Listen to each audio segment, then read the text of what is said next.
a nice anthropomorphological meaning, makes it more human-like.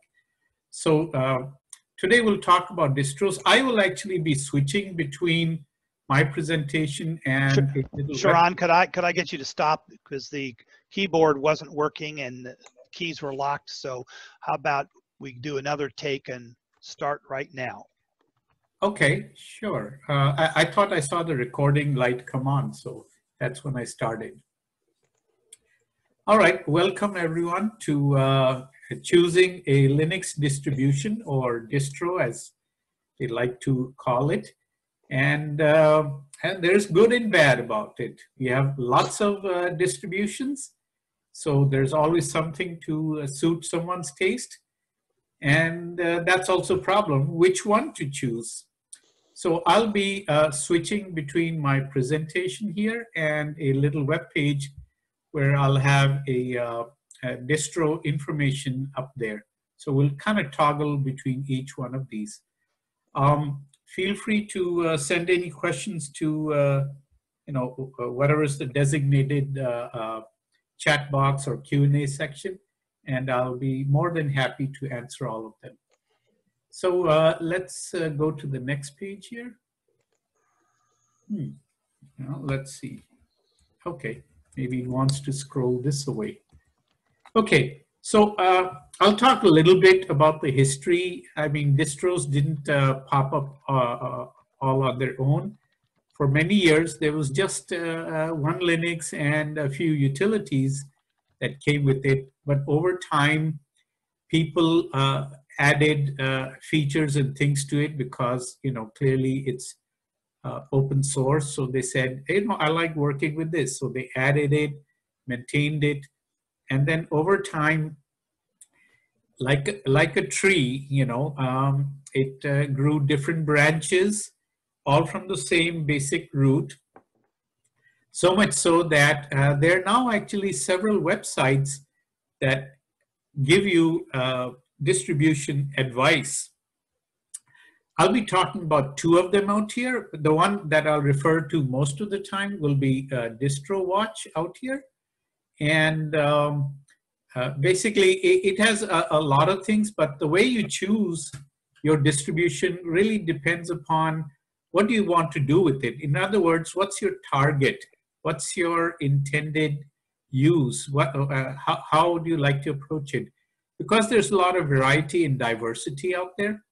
And the second thing is, well, what platform is it? An Intel older platform, pre-Pentium days, or is it the newer 64-bit Intel?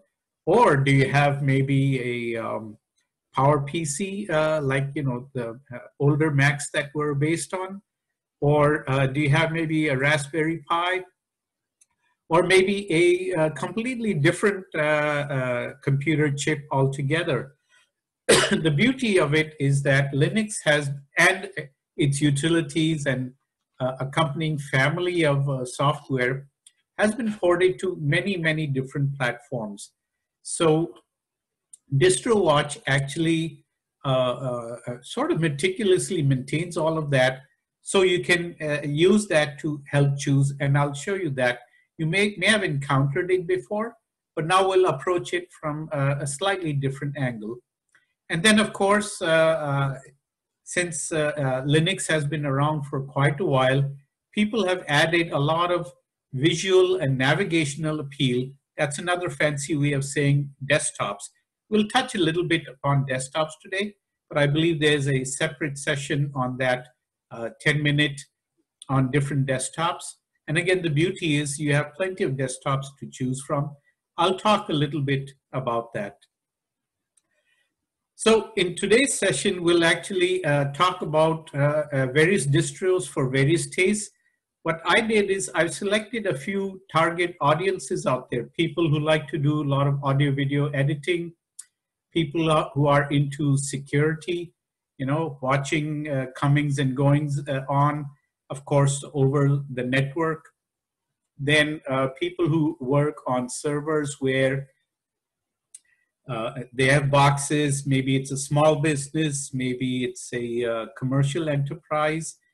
that they now would like to choose Linux to do that. And many people, because they have that Linux at work, then at home, they'd like to have the same Linux, but without all those bells and whistles, and you can actually run those at home. It's especially useful if you have older hardware that you'd like to repurpose and use as a server, such as a print server or maybe firewall.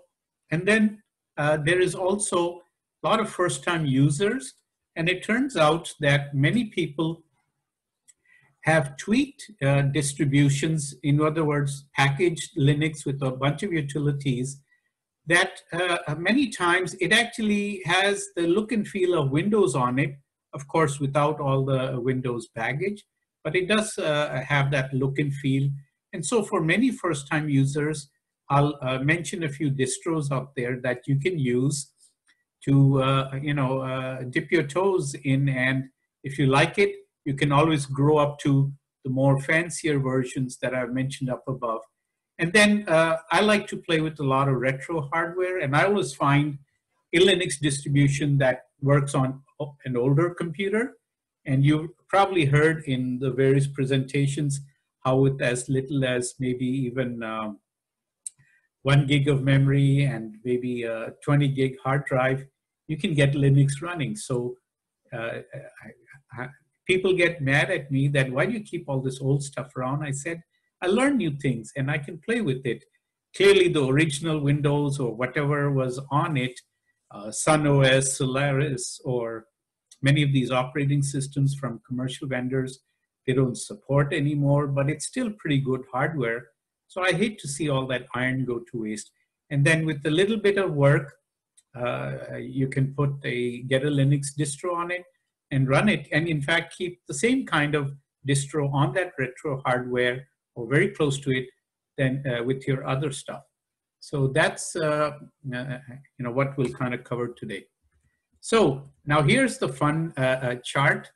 The Linux distro background.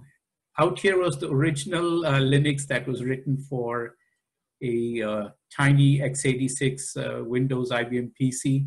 And as you can see from this, it's grown and people have added all their things. And this is very much like a tree. If you kind of look at it from this angle out here, this is the root of the tree, and it's grown massively for all these branches and all the popular things you hear about: Ubuntu, Debian, Fedora, this, that, all sorts of fancy names.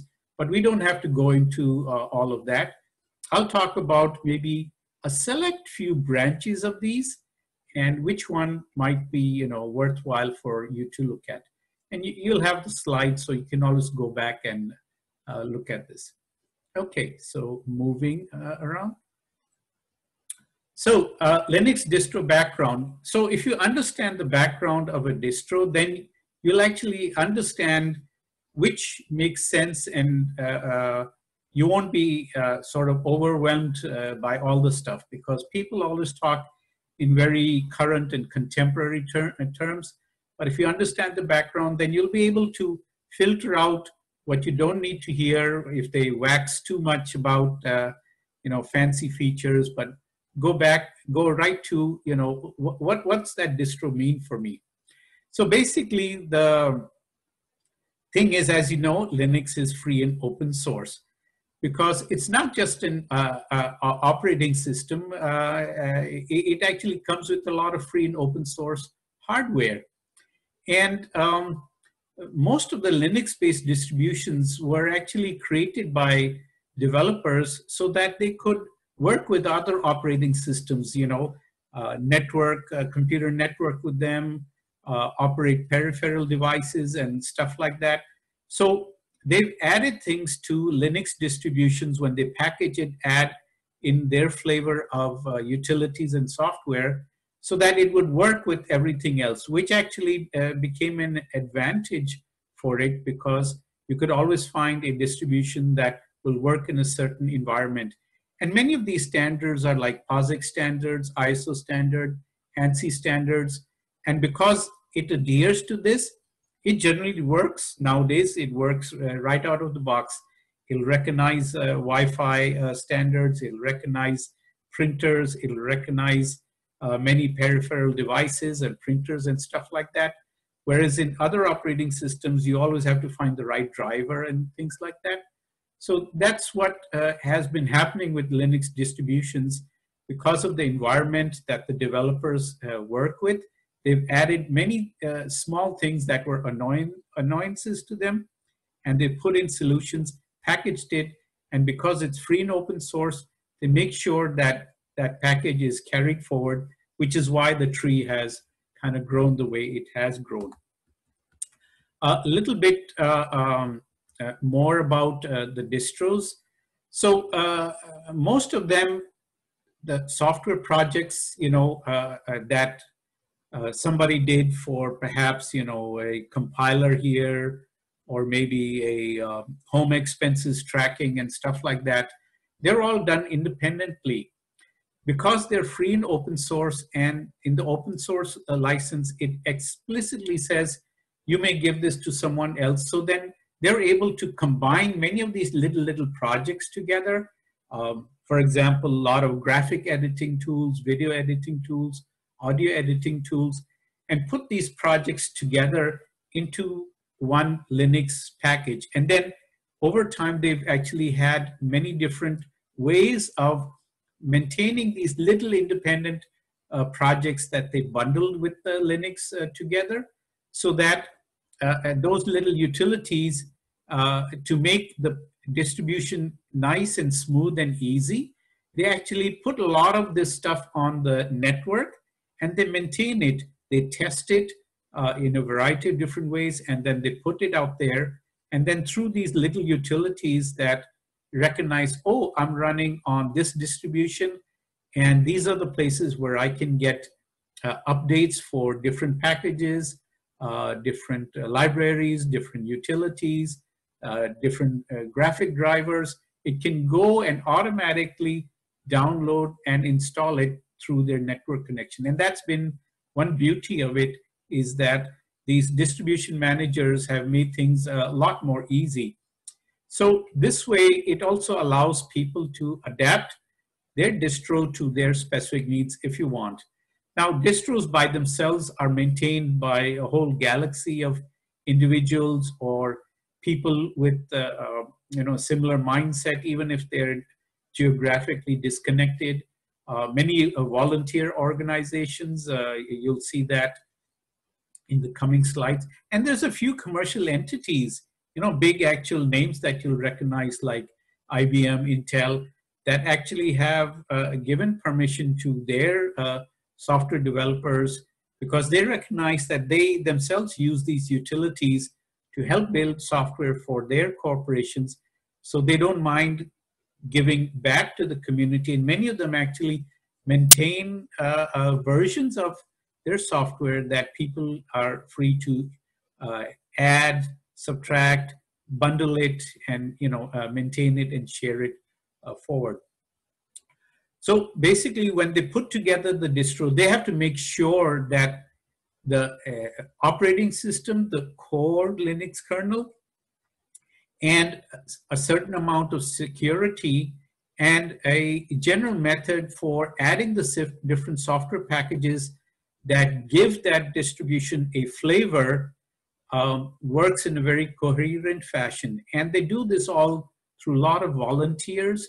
And over the years, they've actually automated a lot of these things so that it makes this distribution very appealing, very easy to choose from. I mentioned earlier in the couple of bullets up here that when they were adding different software packages to it, they needed to have automation. So many of them developed their own automation, which again, they contributed the source to that and the binaries. And some of these package managers are called apt or yum or zipper or pacman or portage. And so they all work in similar fashion, but internally the way they arrange the different projects that they integrate into the is a little different. But many of them recognize these, and they maintain these network collections in the appropriate package. And so it's able to pull from these over the network and do automatic updates for you. And in fact, remove older versions, put in patches and fixes. In my particular laptop out here, daily it tells me this is what's new, this is what's recommended to remove, and I decide and I let it go ahead forward into it. And it does it in small increments, so that way I'm never at a disadvantage. I'm always up to date with that. So don't be surprised when you see all of these little package managers. They're all very mature and very powerful. They do the same thing, but they're just different flavors of it, just like ice cream. Okay, so now let's go a little further on the 500-foot view of each distribution out here. So like I said, the distribution was originally done by a lot of the developers and their support user communities. They got together with like mind and said, this is the kind of stuff we do all the time. Let's add in support for this kind of activity. And it grew and grew, and with different branches of the tree, they actually, some of them that went commercial, also maintain a community that means free to distribute version of their commercial distribution. Two examples of these are Red Hat and SUSE. Red Hat, their commercial version, they make a community version called Fedora, used to be called Fedora Core.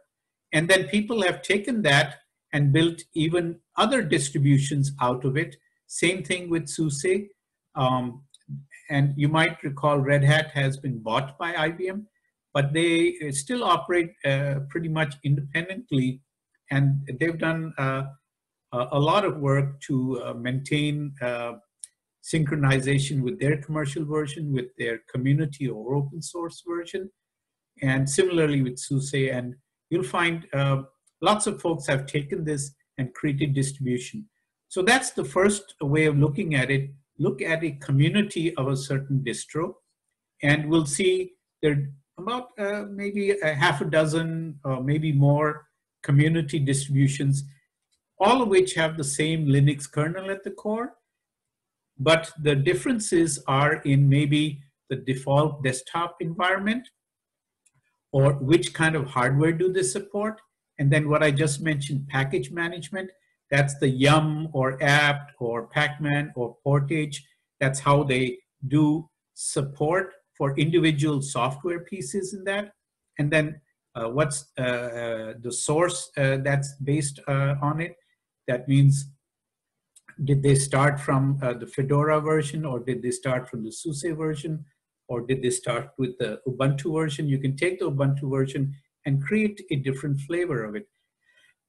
And then there's a few independent versions which you don't find too many of, but they are still out there, and they usually have to do with a different kind of hardware support. For example, for embedded controllers, they have a different one where they put in changes to the kernel so that it can support very different or exotic hardware. For example, TVs or video controllers or kiosks and things like that, or on entertainment systems that don't necessarily need they don't need a desktop environment, they don't need much package management, they don't need the source. So those are the independent distros that we'll find out there. Okay, so now let me start off with one target audience. I myself do quite a bit of audio video editing, and so I often like to play with a distribution. I usually have a separate computer for that, in which I have a lot more memory, I have a faster disk, I have a graphics card, and usually maybe a couple of large monitors attached to it.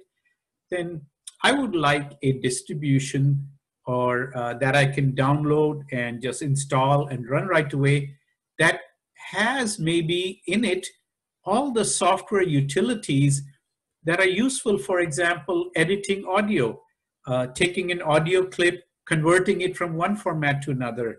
After I convert it, then I'm able to start from this track, end at this track, take another clip. So very much like a recording studio, except that I don't have reels and reels of tapes, but I have lots of files.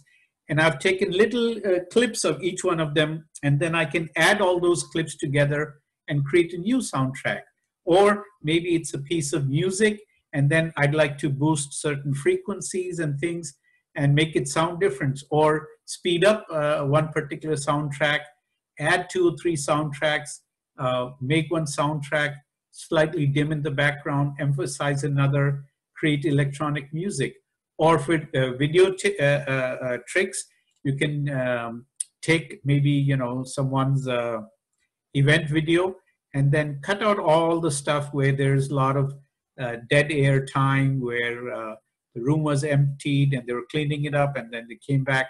So you can clip out all of that from the video, convert it to a different format. Maybe they want to put it on the web, and you can compress it. So you had raw footage and it's like a gigantic, several hundred gigabytes. So then you can take that, make the size of the screen much smaller, get rid of maybe the audio track and put in your own audio track out there. So all these kind of things. Well, it turns out there are at least a couple of distros. There's one called Ubuntu Studio. The one I like to use is called AV Linux, short for Audiovisual Linux. And there's another called Lxqt. And so where do I find these kind of things? Well, very simple. I actually go to Distro Watch. And there, if you go to Distro Watch, we can search for these kind of things. Here's a link for AV Linux where they have their own website, but the same website is available from Distro Watch. So let me go to Distro Watch out here. And here, what I can do is go to search for a distro advanced. So I'll click there, search for distro advanced. And here I would actually say, all right, I want a Linux. I'll choose that. And I want to do, what do I want to do? Oh, multimedia. Yeah, that's really what I'm after. And yeah, that should be more than enough. Sometimes you'll find others, but multimedia is basically the same as audio video stuff out there. And you can actually, depending upon which country you are in, you can actually click and it'll probably find a server there. And then if you are using maybe one of an existing distributions like Fedora or Ubuntu, but for the moment, let's imagine we're doing it for the first time. So I'm not going to choose anything. And then for the desktop, there's so many to choose from. We'll talk about that later. And for architecture, well, I'll say, yeah, sure. I'll say I want Intel 386, 586, the Pentium. Yeah, that should be enough. Or if I have an old Spark or maybe a Power PC, I can choose those. But I'll just choose one of these. And I don't care about the package manager. Again, remember I told you about Pacman or Portage, RPM and stuff. So, and a release model. Many of these distros, they say, all right, we put together and we'll support it for 5 years. That's called long-term support. Or rolling, where they keep putting additions to it. I'll say that all, and I don't care about the media size. I don't care about the install. You can have things customized in your language, but we'll skip all of that. But I do want to choose active. I don't want to choose older versions or discontinued. Then I'll just click submit query, and then it'll do its thing, and then it'll come down. And if I scroll down here, it should tell me, oh, here we go. It's found 2 distributions, and it's actually chosen a gaming, okay, which is fine, the same thing as, so it's telling me I could choose Laka or APCUG. And then here in the number, it's giving the ranking of Distro Watch that are all of these were ranked 146 and 148. open source audio and video software, graphical utilities, and things like that based on Ubuntu. These are the most useful things to use and decide whether you like that distribution. What I've done here in my stuff is I actually have experience with this. So I've actually recommend that for audio video, try Ubuntu Studio or go to bandshed.net and get AV Linux out there, audio video Linux. These are tried and tested distros that you can download and run. And if you like, you can investigate these ones. Let's go back to DistroWatch, okay? And instead of using their query and search things, I can actually type the distribution name. So let me try AV Linux. Put that in, click go, and it'll go and say, oh, AV Linux, when was it last updated? 25th of November. So it is active, it is current. It's based on Linux, great. It's a Debian distribution release. Somebody in Canada maintains it and keeps it up to date. It's available for the latest Intel architecture. It comes with this default desktop XFE. And yes, it does multimedia, and it also is desktop status active. And this is of interest. Out of the hundreds of distributions, ranked from one top all the way down to whatever 500 or something, this is ranked at 83, and it gets about 149 people per day requesting for it. This is what the desktop looks like. So I read a little further. Okay, versatile, Debian-based, but here's the key thing about an audio-visual or a video editing software distro. They've made changes into the kernel so that they put something called IRQ threading. IRQ is interrupt request threading, so that you can get very fast or good audio visual performance, which is important when you're doing video editing. You don't want the lips to move out of sync with the video screen in order to make sure that it's looking at audio and video streams and keeping them in sync. You want the kernel to be very fast. So they've tweaked the kernel, and it can be used even as a general purpose. And then I look at the popularity. It's ranked at 75, 83, 65, 37. And in 1 week, it was ranked number 9. So it is pretty popular. And then the last important thing, people who have downloaded from DistroWatch, after they've tried it, they're free to actually give a review, and you can actually read the reviews here. But here's the important thing, the ranking or rating. They rank it a very high 9 out of 10, which is an important. It's kind of like Consumer Reports kind of thing. These 12 people, when they downloaded it, they found it did everything they wanted to, so they gave it high marks. So this is should be one choice for you to decide. And if you scroll down further, you can read more about it, where you can download it from, reviews where they were published in these journals and stuff like that. You can see all these updates that have been made. So you can tell it's been pretty active since 2012, 13, 14, 18, 20, and it's pretty good.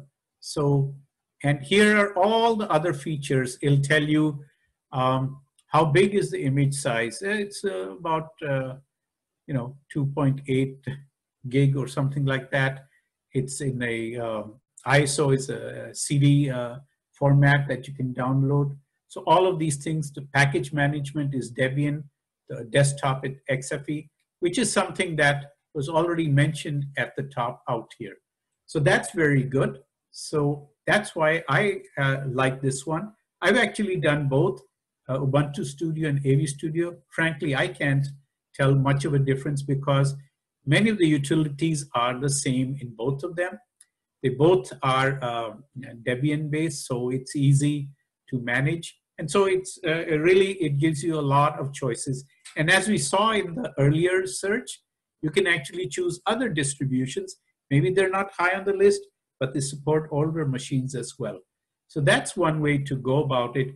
So if you're into audio video editing, or you know someone who does that and they have some slightly older hardware, don't trade it in a trash and reuse it, and you have a free audio video studio that you can have at home. Now, a lot of my friends are into cybersecurity, or they're doing things, tracking packets going back and forth on the network.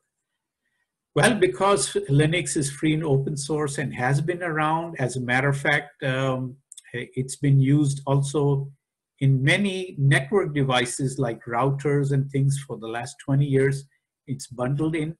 Linux does a very good job of keeping track of what's there on the network, and people have written tons of utilities and little things that can capture a network packet, unpack it for you, tell you what's going on, where did it come from, where is it going to, is it encrypted, all sorts of stuff.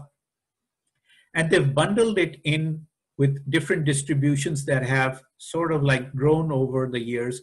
For example, IPFire is a distro that is very good at watching TCP/IP networks, and there are a ton of utilities that come with it. There's another Kodachi, but the one that I recommend to people, if you're into cybersecurity and you want all sorts of, let's say, bells and whistles that allow you to do this sort of stuff, I recommend Kali Unix. Kali is actually the name of an Indian goddess who's well known to fight evil, and she's been around for several thousand years.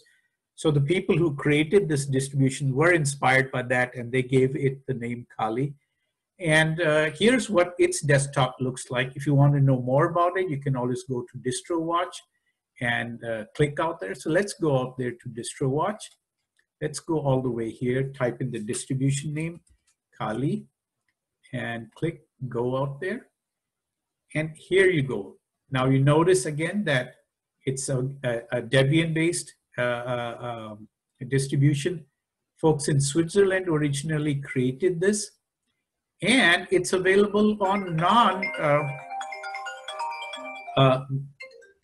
non-Intel hardware, the ARM hardware. So you might have heard of the ARM processor. That's the one that runs in your iPhones and iPads and stuff like that. So it's available on many different architectures. It supports many desktops, and you can use it for forensics. You can use it for security. It works on the Raspberry Pi. That's why the ARM is out there. You can even use it to do data rescue. If someone has a corrupted hard disk drive or something, they can bring it to you. You can use it. It's got tools in there that look at the device, retrieve files from it, recover files from it.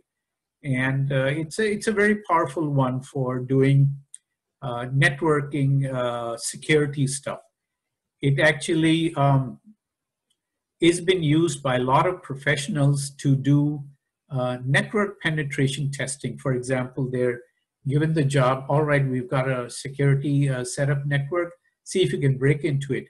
It comes with a whole bunch of tools called penetration tools, already packaged. You can fire them up, sit inside the network and probe and test everyone's computer out there, and it'll expose security loopholes, which then you can inform people and then they can fix it.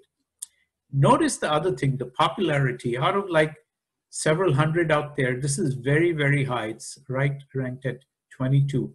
So it's clearly, it's always been ranked pretty high.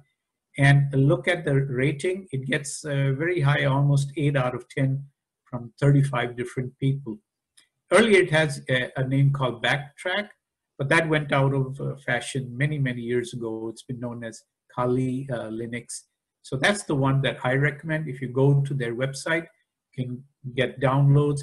They have their own forums where they discuss new security patches or things that it can now detect. And it's really a very great Linux distro if you're into doing cybersecurity. All right, moving on. So we talked about people who are looking for a Linux distro to do audio video editing.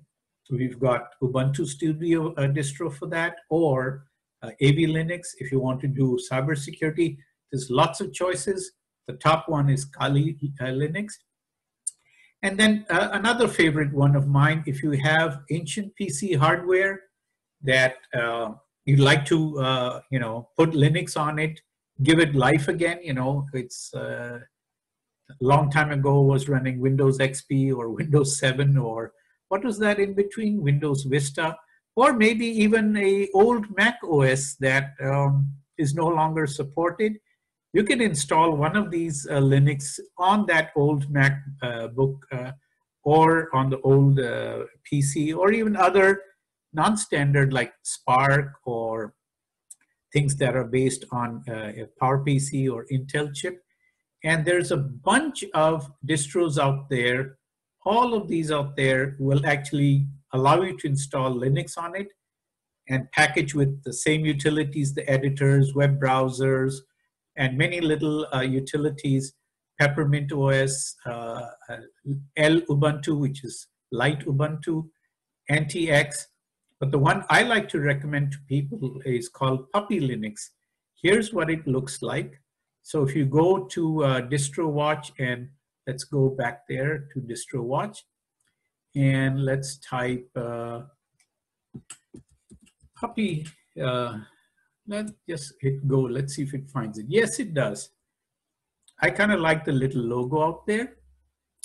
Now, this is one of those independent ones that don't depend upon Ubuntu or Debian or Red Hat or any of the others. They took the original stuff and they've been adding it, maintaining it. And it comes with a couple of different desktops. And it runs on old computers. It runs on netbooks as well. You can still run it on more powerful desktops.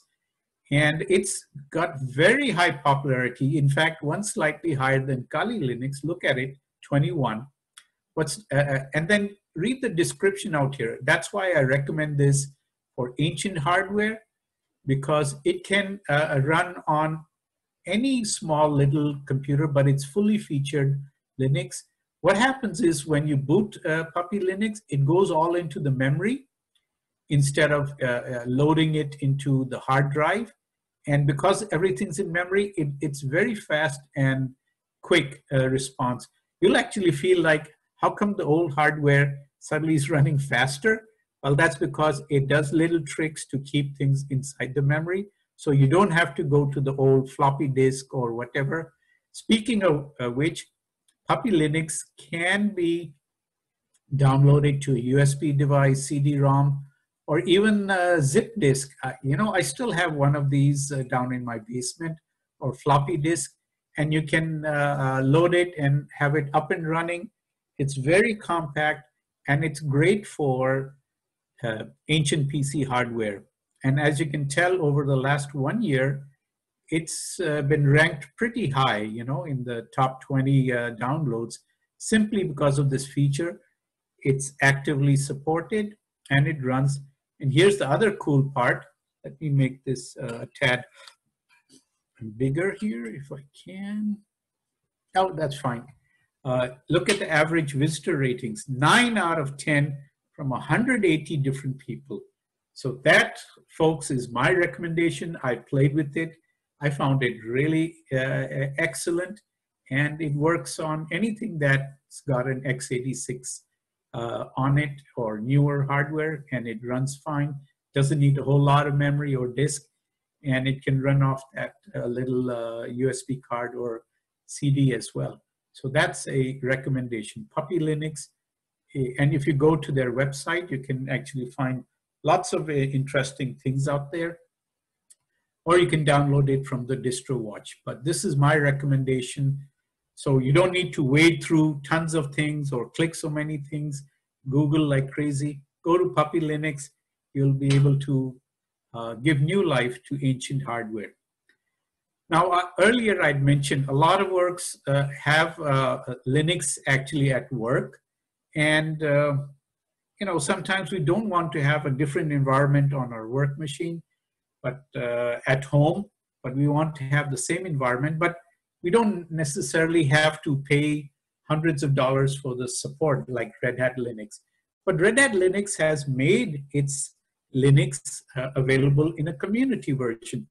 For example, Fedora, CentOS, ClearOS, even Oracle Linux, and each one has their positives, I would say. I don't see any negative.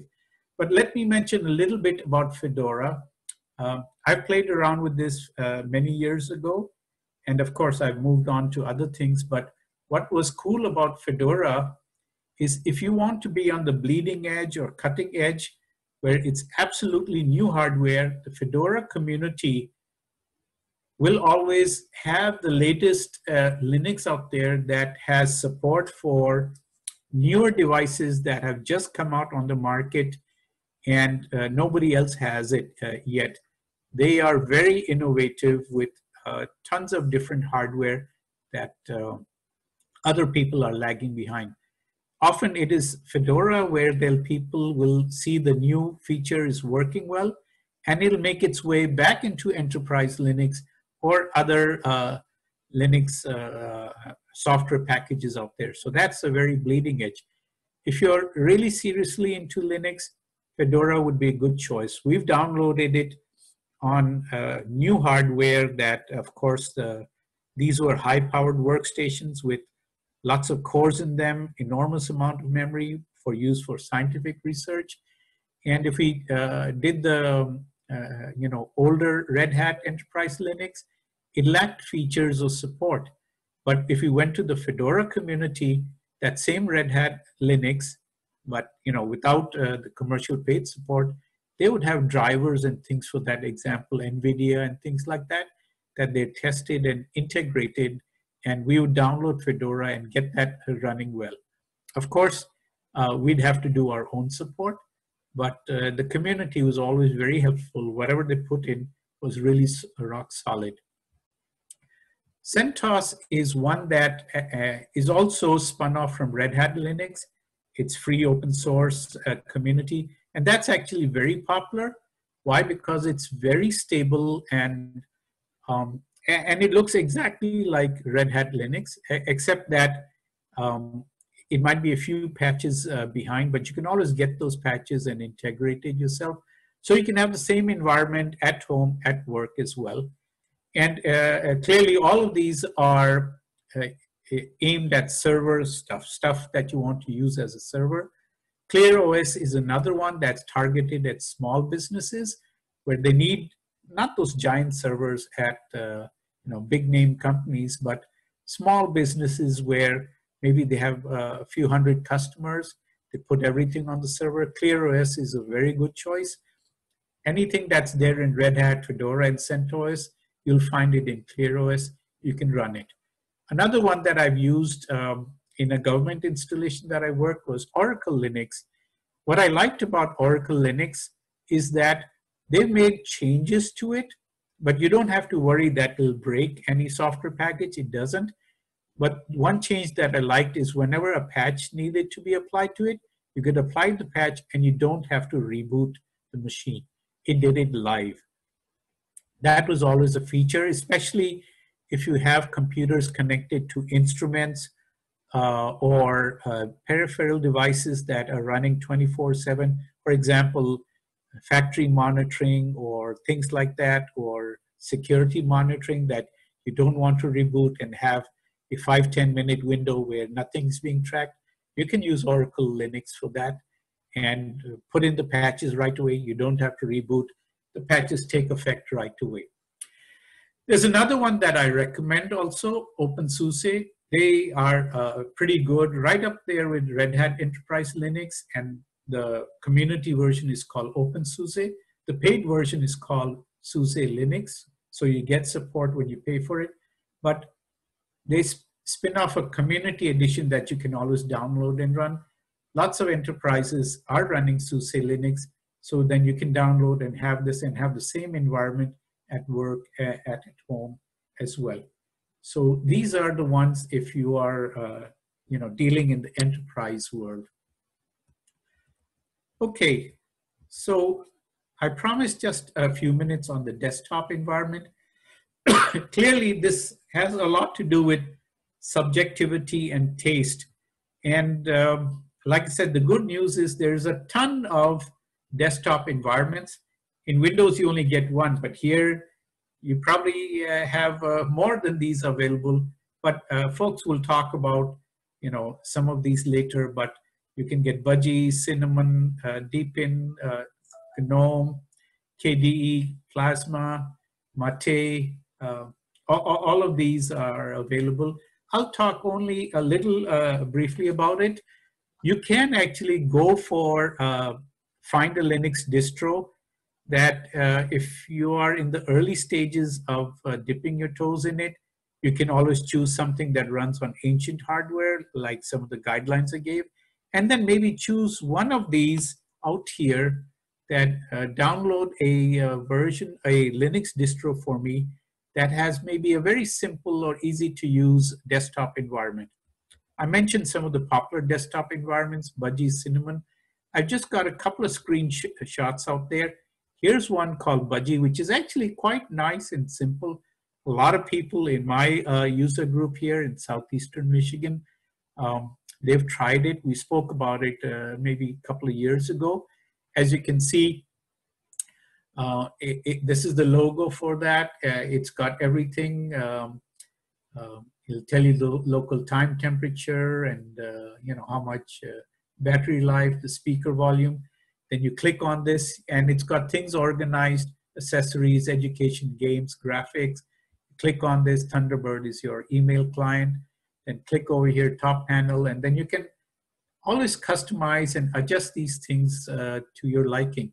So people like that because it's simple, easy to use. Those who go back many years and are old computing pros might recognize this, CDE's Common Desktop Environment, which is what you normally would find on like things like an old Sun Microsystem server or desktop, or some of the early Unix, Linux versions. They had this, and a lot of people are quite happy with this kind of graphical user interface where they can click, paste. It looks like a different kind of file explorer, but yeah, this also works for many people. Like I said, there's lots of choices. Popular these days is the Cinnamon desktop environment. You get all sorts of fancy wallpaper and stuff like that. Click and do system settings, stuff like that. There's a toolbar at the bottom out here that you can play and tweak with. So as you can see, a lot of these borrow from each other, improve upon them. So really you have a lot of choices and taste. Here's another simple one that a lot of people like called Deepin. And you can see it looks a lot like the Mac OS at the bottom out here, but you can put a lot of these icons. Here's your browser, Thunderbird, system settings, camera, and all sorts of things, date, time, temperature, web browser, and little notes and things at the top. Another one which I myself am desktop agnostic. I just work with whatever is available because I've realized why get into a certain desktop, fall in love with it, and then limit your choices. So because at work we have so many different Linux distributions, and at home I played around with so many that I just adjust. But I'll talk a few minutes about the Gnome desktop after the main presentation. So you have a very simple background out here. At the top is your system settings, and this is all your applications. These little 9 dots out here, very similar to the stuff you see in a Google Chrome browser. You click on these, you get all the applications, search for them. Terminal window, date time manager, browser. You can add icons to the toolbar out here. It's called activities. I'll show you mine a little later. And it's a very simple, easy to use, and a lot of people like it. Those who don't like it, they always add their own flavor, create a new one, and you'll hear other people talk about it. Another one is KDE Plasma. I have to admit, it looks nice, slick, and neat. But again, it's all personal choice. So that's one way you can also look for a distro that this is the kind of look and feel I want. Which Linux distros provide that? And maybe for ancient hardware or the latest hardware, you can click that on Distro Watch and it'll find quite a few distributions for you. And then you're off and running. And many of the big popular distros support more than one desktop. Another useful thing to know is even if it supports a desktop that you're not so keen on, you can always get another desktop, install it, and run it out there. Now, some folks choose distros based on the packaging simply because they might have already familiar with it. I mentioned all the Pacman and Portage and Yum. All of these are package managers. Inside, they're all based upon the distribution, either they're Ubuntu based or Slackware based, that was some of the older ones, or RPM based that uses Yum. So this is already more useful to folks who've been using Linux for a while, that they can choose if they like the way they update their packages or they can move on to new packages. You can choose a distro that is already based on one of these here. And again, at work, we have very different user groups that some use Ubuntu, some use Red Hat, some use SUSE and things. So each one of them comes with different package managers. So if you're in the business of dealing with a diverse set of customers, then to support or help them, you can always choose a distro that is based upon the package manager up there. So that's one thing. Now for the first time users, there's again lots of choices. This is not necessarily the same list that I mentioned about ancient computer hardware. Ancient computer hardware keeps things a lot more simple, but many of the first time distros that are out there, I can recommend Ubuntu. It actually works quite well. It's very stable and supported, but there's others like Elementary OS, that's a good one. Linux Mint has a very nice graphical user interface, but there's one that people have tried. I've tried Zorin OS. It actually looks a lot like Windows. Many of the same things, the look and feel is out there. And then there's PC Linux OS, that's the other one. And then there's a few others, Robo Linux, Linux LTE and all. But these two would be good if you're coming from a Windows environment and you like to play with Linux. They're lightweight and good, and they do offer a Windows-like look and feel. So these are the two I recommend. You can go to zorinos.com and you'll find stuff up there. This is the logo from their website. Or go to PC Linux OS. And that works. It's quite slick, quite nice. It boots up real fast and it runs faster than Windows for the same kind of hardware. And it's free and lots of packages and stuff are available. So it's very nice. So if you're a first-time user, I would recommend trying one of these two. You might enjoy it out there. So let's see, that's the end of my formal distro talk out here. And I think I'm right at about time. So if you need any thing, you can always contact me at, that's my email out there. And time to context switch, thank you. And I'll stop sharing and hand it back to John. John, go ahead. Thank you so much. If anybody does have any questions regarding the distros, you can pop those into the chat box. As Sharan showed us, there are many. And sometimes it's what's a negative to Linux is because there are so many choices. You know, coming from the Windows world where there was one choice and now you have hundreds, it can really drive you crazy.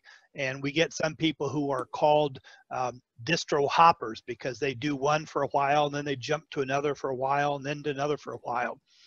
And so that makes it difficult. Now we're going to kind of switch over to the other difficult because of too many choices with the desktops. And I like to make it kind of relate with my cars. Judy likes it how I always do the car thing.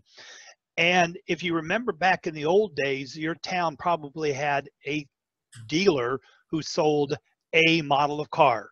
When I grew up, there was a Chevy dealer. And I think that there was a Ford dealer. So if you wanted those two, if you wanted a different car, you might have to drive to a different town to get, you know, a Dodge or something. And then dealers started going with a couple. Maybe General Motors would have Chevy and Oldsmobile, or Pontiac and a Cadillac, or Ford and a Mercury, and you'd have choices. Now we've got dealers that have multiple models on their showroom floor, and we now have these mega malls. I'm sure you have some of those like we do in Ohio, where we have a dealer that has like 5 different brands of cars, and then within each brand there's choices. Sometimes that's just too much. So what we're going to do right now, he showed you that there was a nice list, you know, 20, 30 different desktops, and they go all the way from a very feature rich down to a very minimal, which we call window managers. And then there's everything in between. And what happens a lot of times with Ubuntu, I think they have 8 different versions of Ubuntu, because each one has a different desktop. It's the same inner workings, but just the outside wrapper for people's choice. So what we're going to do today in this next portion, I've got some people who are going to share an actual desktop. Now, we're not going to take a real long time to show you everything about this desktop, because they're pretty much kind of like the same, but maybe some features. We'll just take like about 10 minutes and show you some features that make a desktop a little bit unique. And Orv is going to show the one he likes, and then Sharan's going to do the one that he kind of is using, and we've got Murray going to be sharing one that he does. And so just to give you an idea of the flavors of the variety, and that's what's beautiful. So you can either choose a distro, or you can choose a desktop first and then get you what you want. So at this point, I'm going to turn things over to Orv, and he's going to share with us the Kde Plasma Desktop.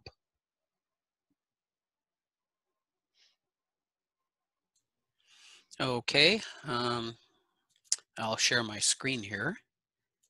I normally have 2 monitors, but for this, I'm gonna just do 1. Can you see my desktop, John? Correct. All right, let me minimize the apps so we can actually look at the screen. Almost any desktop environment is configurable enough to look like any other desktop environment. I don't tweak on mine too much. Kde Plasma originally started as KDE, 25 years ago, and everything looked like Windows back then, and it's kind of preserved that that look. You know, you got your taskbar down at the bottom, got a start menu here. This is the favorites, which is like the, what do they call it, the start menu or something on Windows. Anyway, you can add and subtract things here.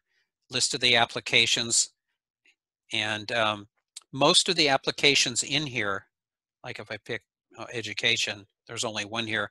Those are the ones that are supplied with the initial distro, but you can add pretty much an unlimited amount of desktop distributions or applications with the applications, the software installer. So anyway, the desktop's configurable. You've got your right-click menu where you can configure it. These little mini things on the left are called widgets, and you can add and subtract them. These particular 3 are called G-Chrome. Chrome is, I think, German for window. They're system monitors. This is this PC here. This is my server in my ham shack. This is my video security monitor, which is running on a Raspberry Pi and is yet another dedicated Linux OS called Motion OS. This picture is from a potential ham radio site that I took, I don't know, about a year ago last spring. It was a pretty day, so I took the picture and I like it as a desktop. You can see way over here is another mountaintop we use, and I'm actually monitoring a couple servers up there with this little desktop ping manager. I have a more complicated network manager that I watch, but for quick and dirty, this tells me how the network is doing. Down here are running applications. You know, a lot of them are familiar, Facebook and or Google and Thunderbird. You can add icons down here. I don't like icons scattered on the desktop because they're always covered with applications. I'll just go over a couple of them real quickly. The file manager in Plasma and KDE is called Dolphin, and don't ask me why, but it's a really good file manager. You can split it, drag things from different ones. Linux does not use drive letters. Most of you probably know that by now. You mount different directories at different mount points. Like for instance, this folder photos, which is currently sorted by name, by year. This is actually on my Synology NAS out in the workshop, which is in the garage. It looks like it's a local folder, but it's not. So that's really handy. Let me see, pictures. So I've got pictures over here. You can obviously click on any file and it will bring up the appropriate application like you would expect from Windows. I caught this one. I don't know if you can see that. And it pulls up VLC because it's an MP3 player. Oh, I know what's going on. Hang on. We use a different player here. And you can see the two raccoons walking across the garage. The motion detector caught it. I was testing testing Motion Eye. That's a driveway cam. So all sorts of interesting things. The image viewer and editor, lightweight editor, which will come up if you double click on a picture. And this happens to be a screenshot of a spreadsheet, which is LibreOffice, by the way, available also on Windows. You're probably familiar with it. This lightweight image manager lets you do all sorts of operations, simple operations you might want to do on a picture: crop it, rotate it, resize it. Very handy. Will also give you information on when it was taken and stuff like that. Back when Windows Vista came out, one of their claims to fame was desktop special effects, you know, moving windows and stuff like that. And the Linux community said, we don't need a high-end graphics card to do that. We can do it with any card. And over the years, they managed to implement a bunch of them. They're not really very useful, but they are fun. I turned on wobbly windows here so you can see the window wobble. I'll turn it off after the demo. What else? Right click, configure the desktop. And of course, oh, there it is. Your wallpaper, your mouse actions, what do you want to show when you start up, stuff like that. Wallpapers, they have a huge collection you can download, or you can add your own pictures. That's kind of nice. If you want to start an application, of course, if you haven't added it to the start menu, you can search for it here, like say Kate, which is another nice one. It's the desktop text editor. Very, very versatile. Better than Notepad, and there's a newer version of Notepad that I've used on Windows that's pretty comparable to this. You notice I typed in Kate here, but there's also the desktop shortcut Alt F2, and you can type in anything you're looking for there and start it. So it's got all the little bells and whistles you'd expect of a modern desktop. I think I've used up my 10 minutes. It is not especially, let me put it this way. It's full featured, but it's not especially intensive on CPU and memory. Linux is open source, so anyone is capable of making a change to the source code and submitting it for consideration. So the process of constant improvement is embedded in the open source world. If you take, for instance, a text editor, if they find a feature in another text editor they like, they can not only implement it, they can swipe the source code for that feature and embed it, and it's absolutely okay because the general public license allows that and encourages sharing of source code like that. So part of that process improvement is optimization. You don't just throw something in there and let it run. People will say, you know, this isn't especially efficient in this subroutine. Let's do it this way. And over time, things become more and more efficient. So as they add features, the RAM requirements don't necessarily go up accordingly. John, I think I've used up my time. Should I turn it back to you? Okay. Which distro are you using with the KDE desktop? This is Kubuntu. This is Plasma on top of Ubuntu. I also have, what did I say, Lxqt loaded, and Budgie is available too, because I installed originally with Ubuntu. I mentioned this last time, but I'll mention it again. If you're running a distribution, it's quite likely that within its software repositories, you can load multiple desktop environments to try out, and they're available for your selection to use at login time. And that's all I have to say about that, John. Okay, good. Now, branching off of his talk about the open source, KDE is one of the oldest desktop environments from when Linux was designed, and has gone through a number of changes. And when it went to this new idea of the Plasma, there were a lot of people who said, I don't like this. And because of being open source, a group said, we're going to go back to where it was good before they messed it up, and brought back and currently running a version of KDE that's not Plasma, but is called Trinity. So if you like the older way of KDE, you can use Trinity, one of the features of Linux with many choices. Okay, if you want to stop sharing. John, oh, yeah. That's also true with Mate. It's a spin-off of GNOME 2. When Right. they were going to GNOME 3, a bunch of reactionary software people says, we're going to stick with it, and they renamed it. That's why I'm going to show that after Sharan does GNOME now.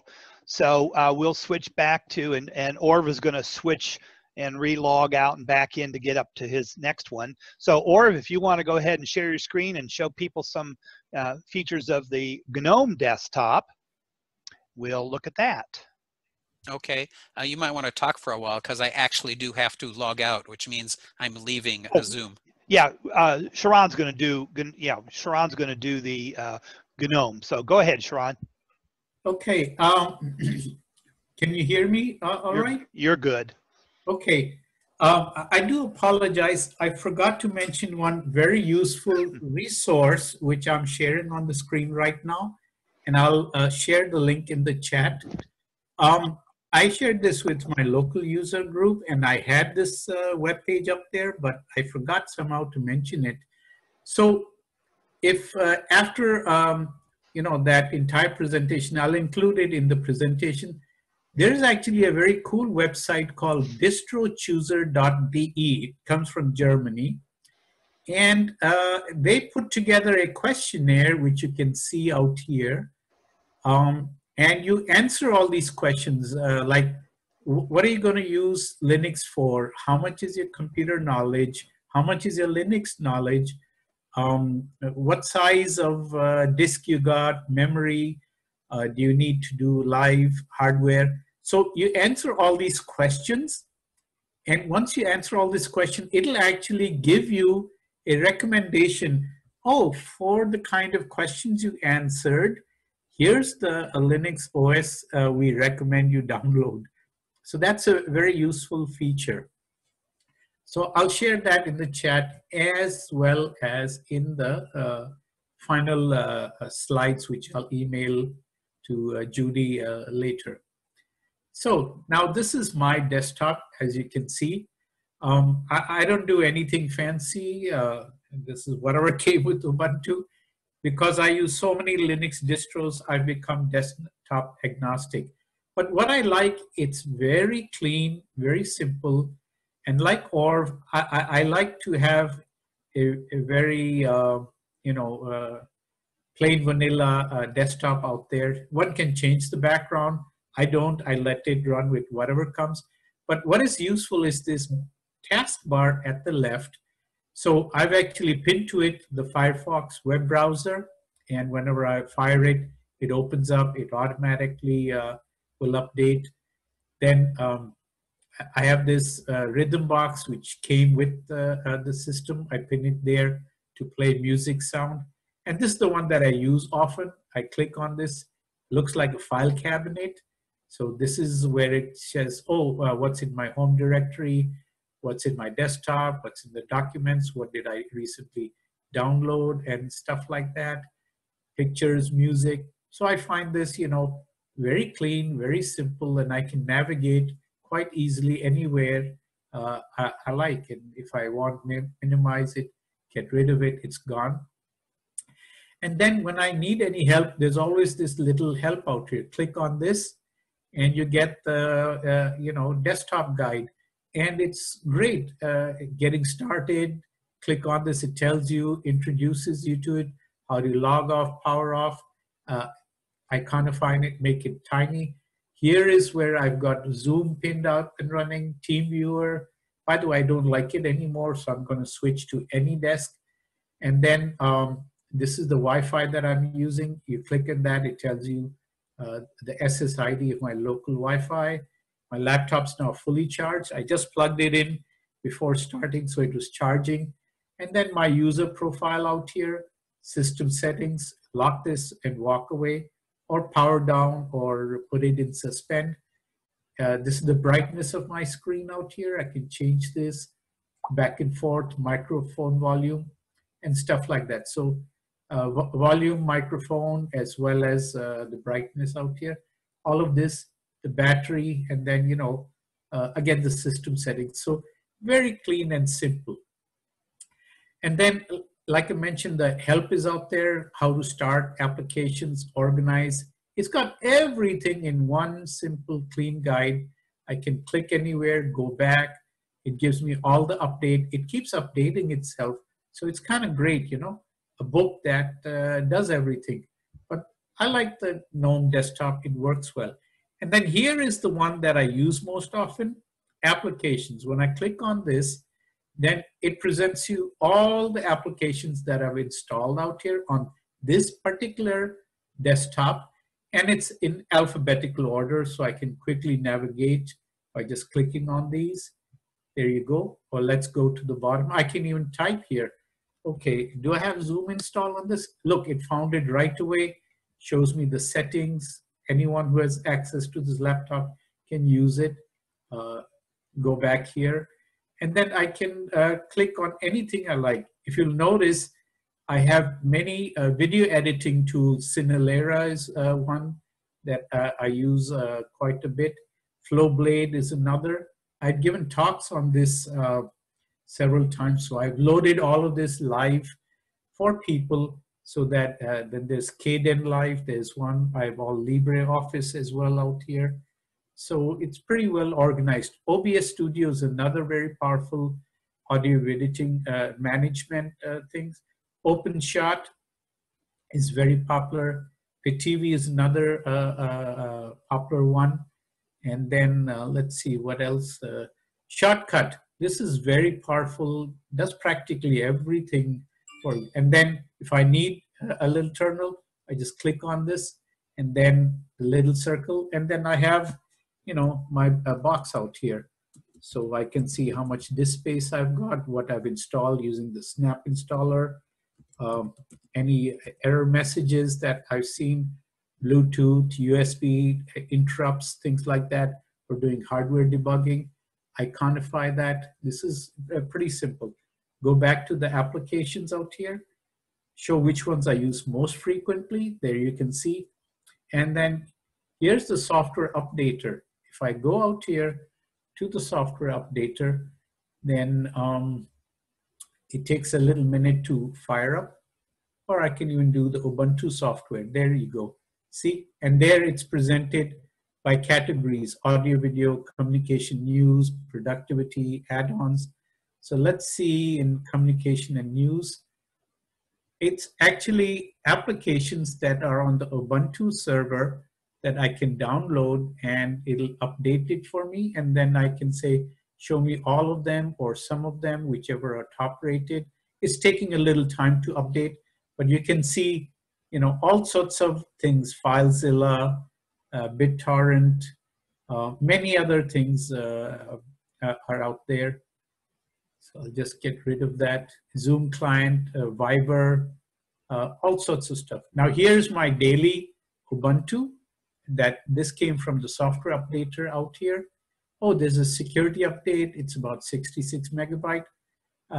Click on this for the technical description. Doesn't seem to be one right now. So, and it's not really big. I can always say install it now, but then once it's install it, then it'll take up all of my disk space bandwidth and I won't be able to communicate with you. But I always click on remind me later, it goes away. And then I can go back, look at other things, graphics, photography. It'll go ahead and update. It's got a ton of software. Notice a lot of these very new graphic editors. There's GIMP out there. Plenty of choices that I have. So that's why that was Ubuntu was one of the desktops I recommend.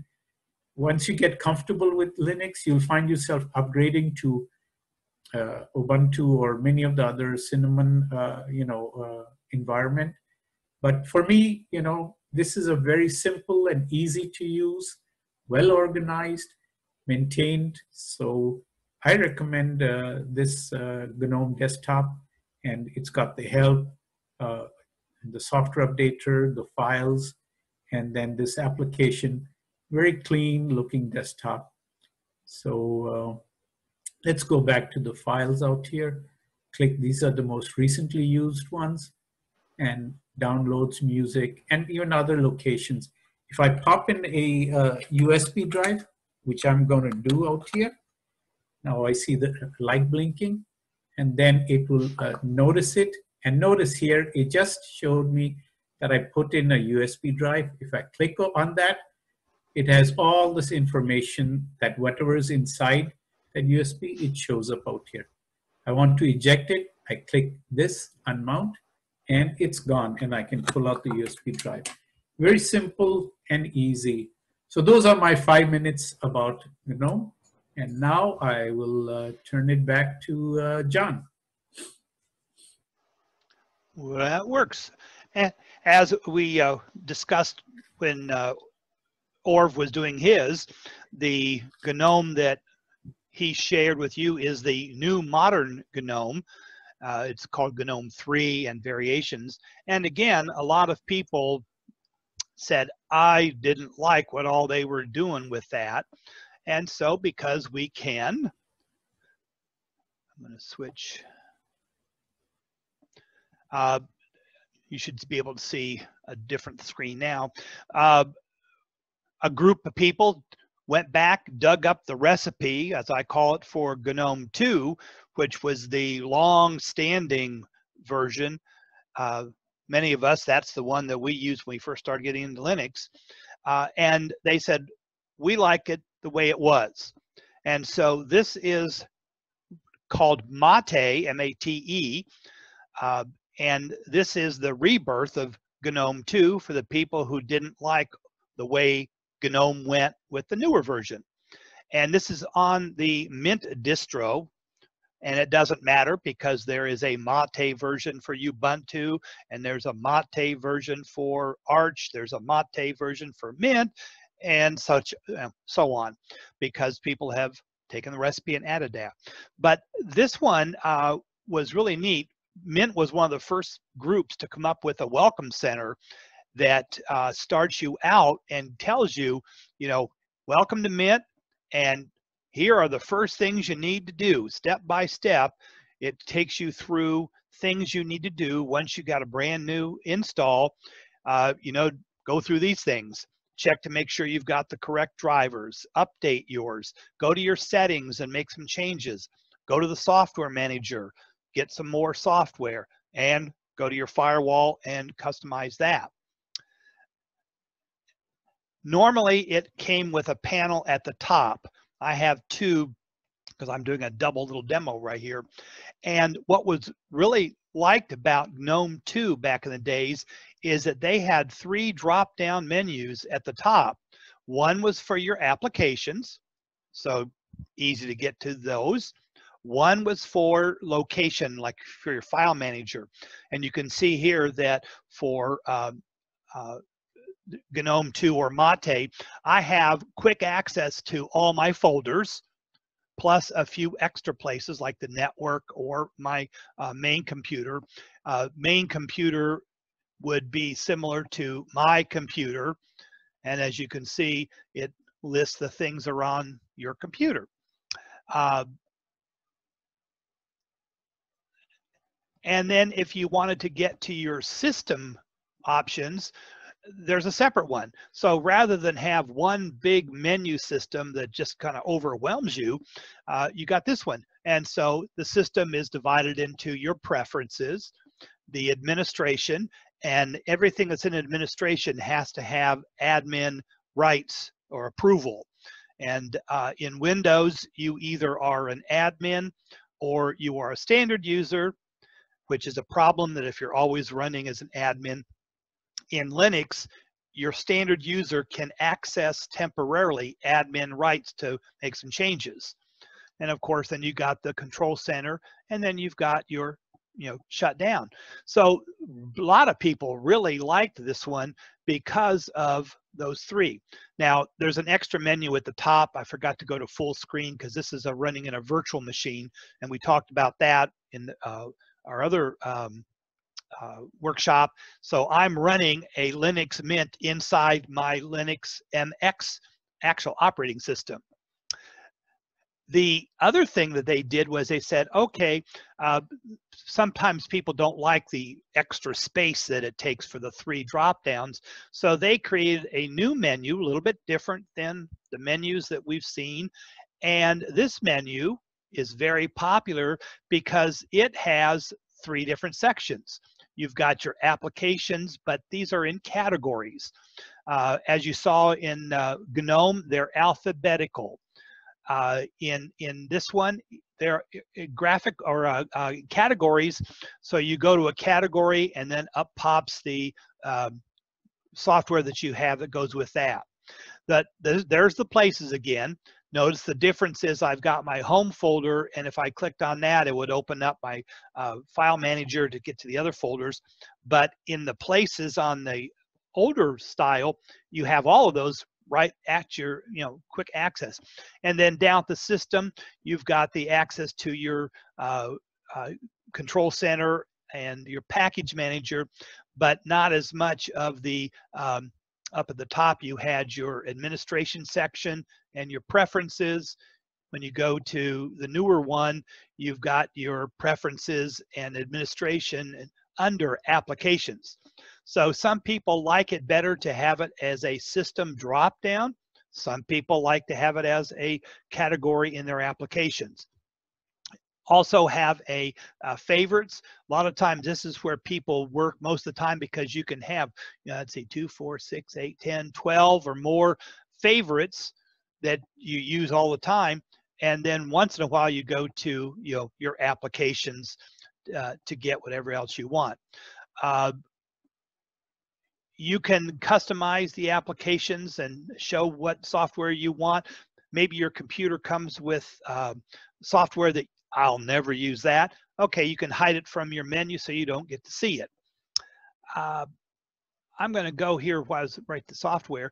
Sharan showed you the software center for GNOME, and this is the one that's for Mint, it goes to the Mint repositories. A lot of the same software because it's Linux, but they have it designed just a little bit different. You can see featured ones at the top, and again, still categories at the bottom. So if I go to the Office one, and you can see here's a ranking of the software. I know that LibreOffice is installed because there's an icon there. And you know, you go here and you find the software that you want. If I click on that, I get some examples. It shows me some picture. It gives me some reviews and lets me know whether I want it or not. I can also, from the same place, this is where I remove software. So this software manager has been rated kind of high when Mint first came out with it. And this would be the same software manager that would be on all three Mints. Mint has an XFCE, and it has a GNOME version, or which is another Cinnamon based off of 3, and Mint, so the software manager. The other thing,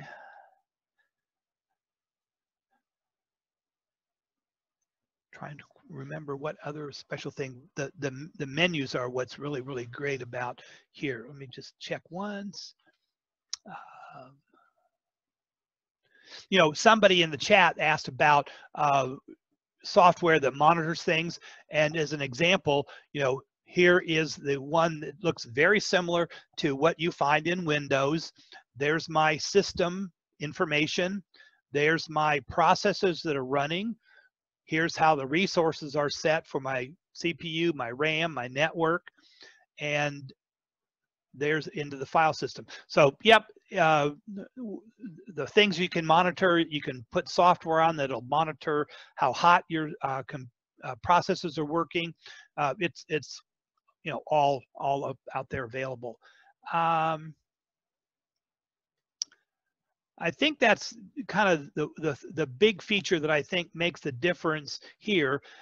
There's a software, I mean, update manager.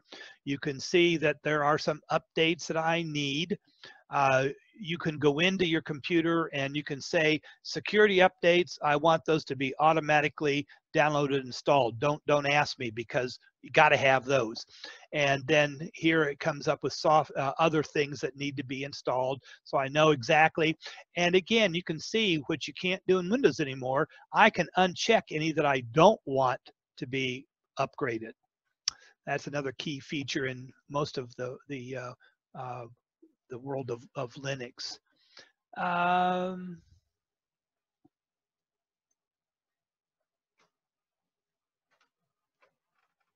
We're going to talk about software next time, so I don't want to do a lot with that. The file manager for Mate is based off the same one that Sharan showed you for GNOME, but it modified it. They said we like to do it a little bit different. This one is called Kaja, and it's very nice. It's very similar to the Dolphin one that you saw in the KDE. And usually what happens is that when you get a desktop environment, a lot of times there are softwares that come with it. So when you install a Linux, you pretty much have all the software that you need. But being Linux, if I wanted the KDE's file manager Dolphin, I could install it on here. And if Orv wanted the Kaja one instead of his, he could install it. And just like I think Sharan said, he's going to change his email program from what was there in the beginning. Oops. Yeah, I'll go ahead and power that off. So that's just a quick look at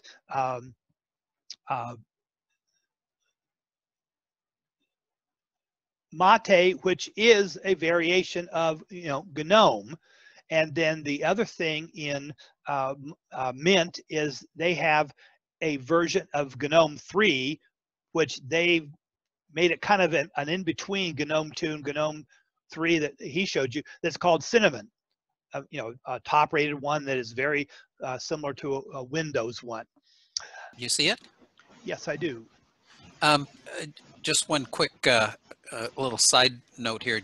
Judy, the picture at the bottom is the daytime view of the nighttime camera shot I posted on Facebook.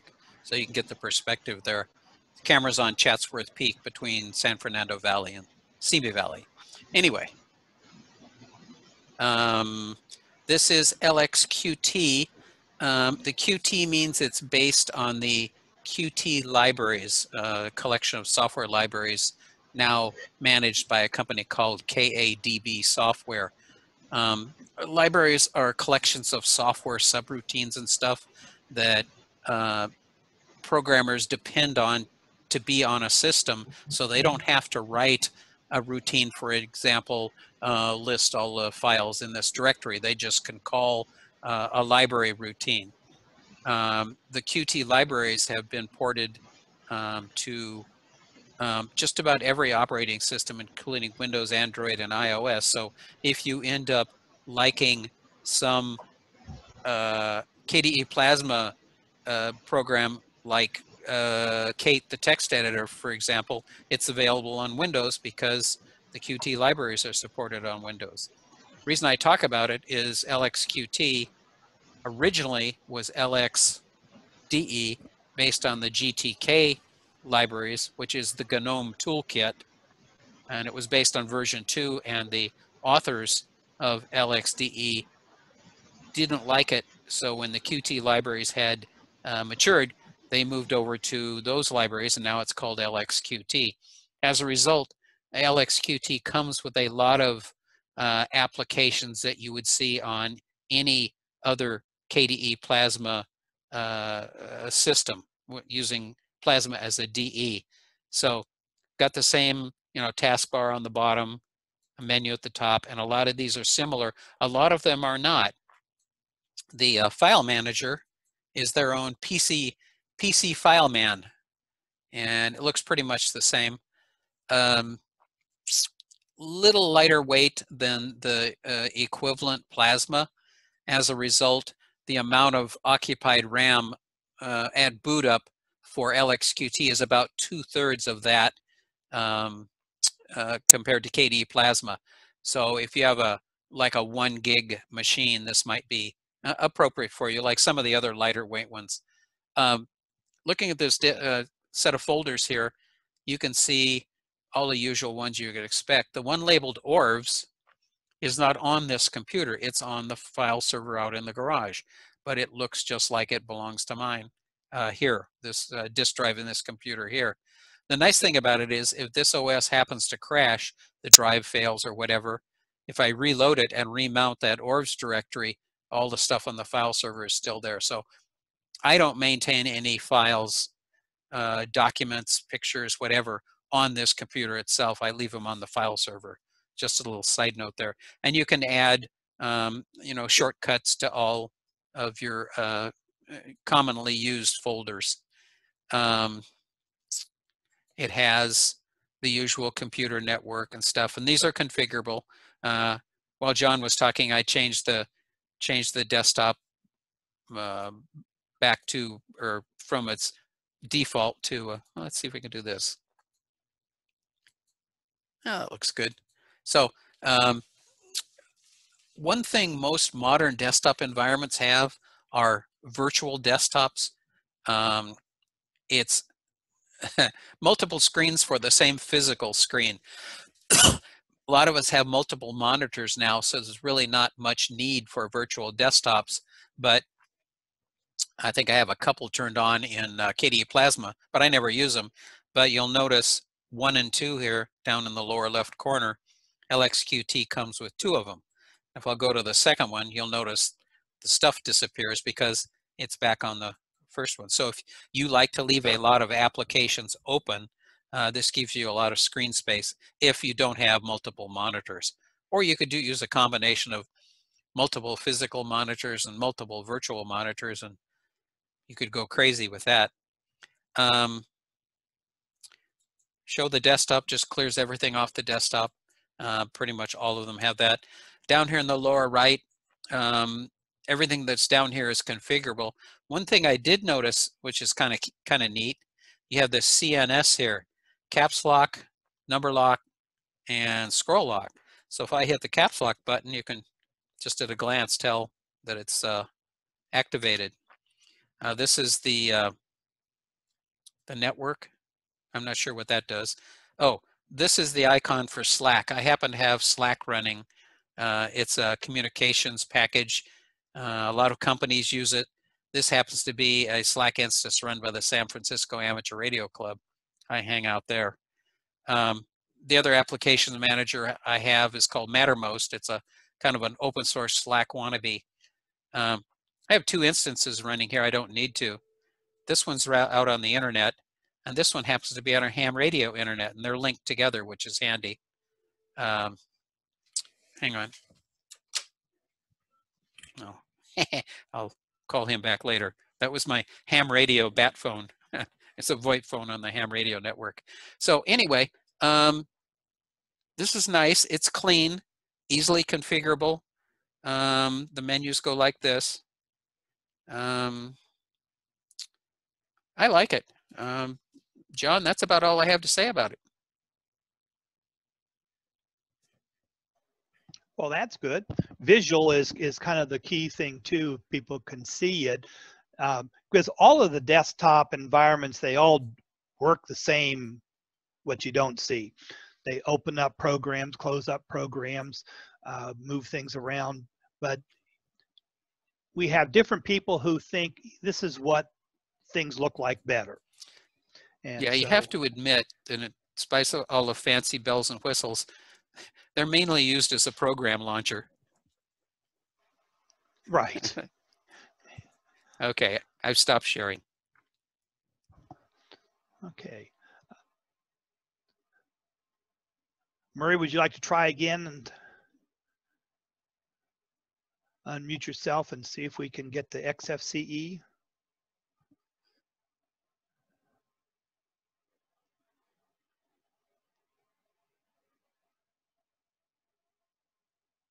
Muted.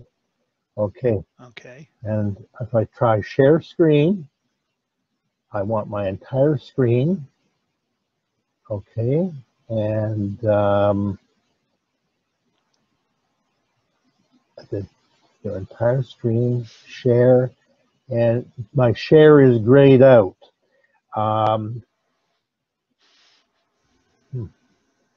And I can't, it won't let me show, let's see what's over here.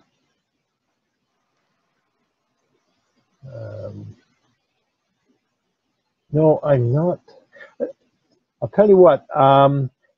Give me the meeting. I've been trying to run it from the browser. That might be the mistake. Although I was able to do it this morning. So let me see. If I try to run Zoom,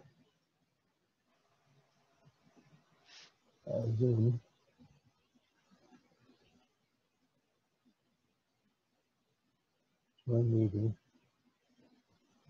Oh, here it is.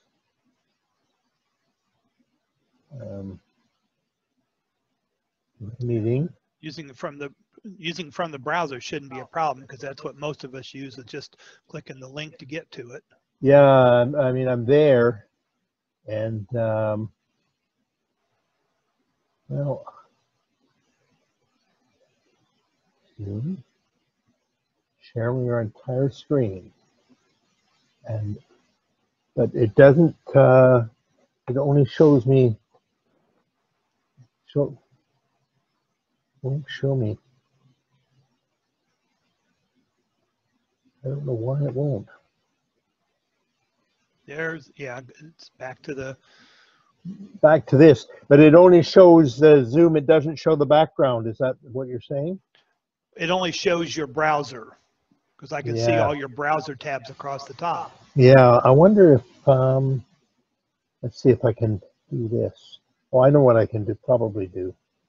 Let's see if I can find the file. I know what I can do now. There we go. Let's see. I'm going to do.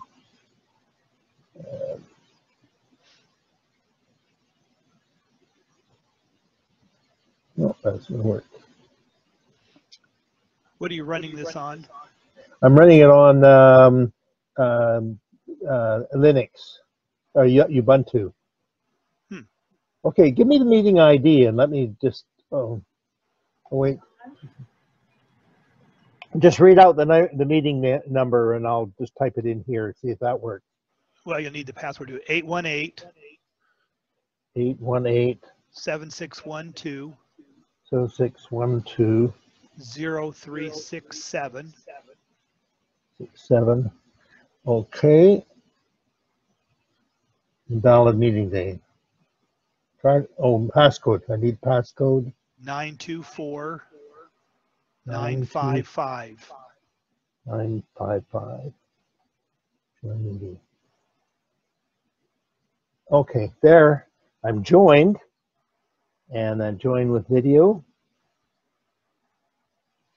Okay, and then if you let me in here, then I'll get out of the other one. Well, stop sharing. Stop sharing. Okay. And it says you'll let me in soon. Let me get back to my browser here.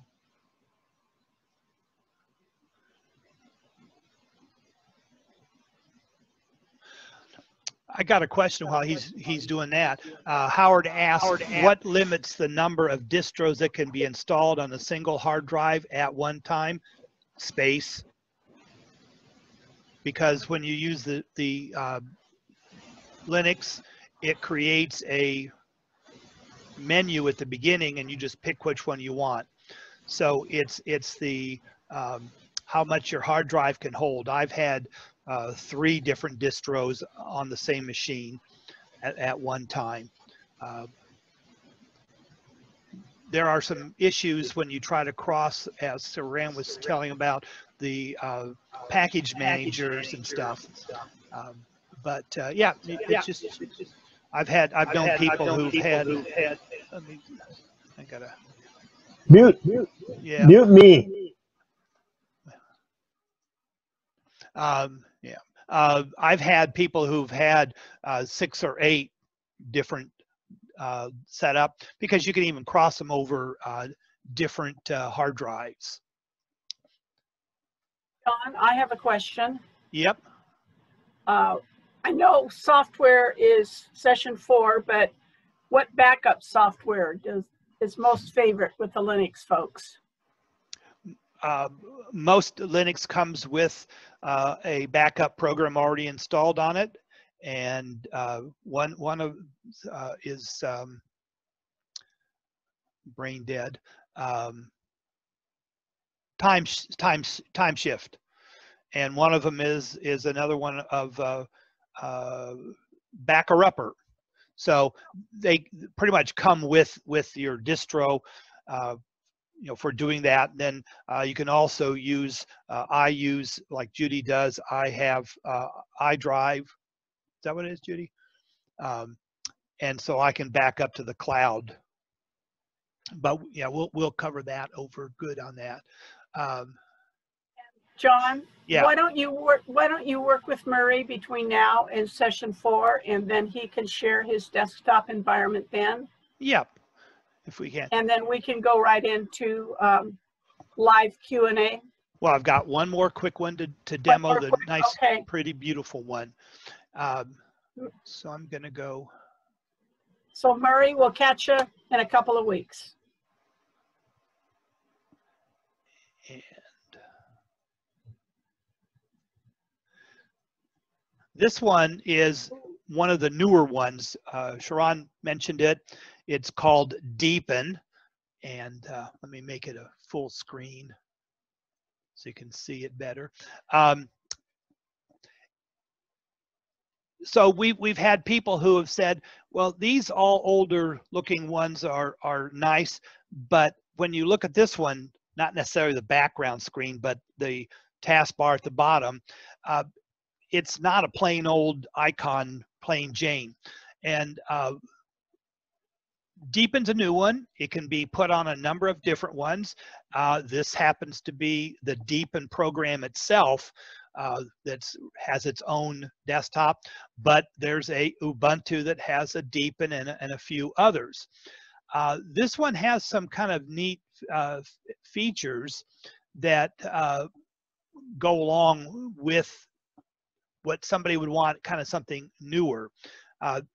Here's their menu, and looks very similar because they said we kind of like the default Windows type menu where you have your shortcuts across the side, but different than Windows, all of them are in categories. So if I, this one is my favorites. So if I go to categories, just like in most Linuxes, there's the different categories. So if I click on Office, you can see that the whole LibreOffice is listed there. This menu is a little bit more of a KDE kind of menu because you have to go back and forth. If I go to the video, you'll see that we have programs for movie, very same. Cheese would be the camera program. So it really comes up really nice with that.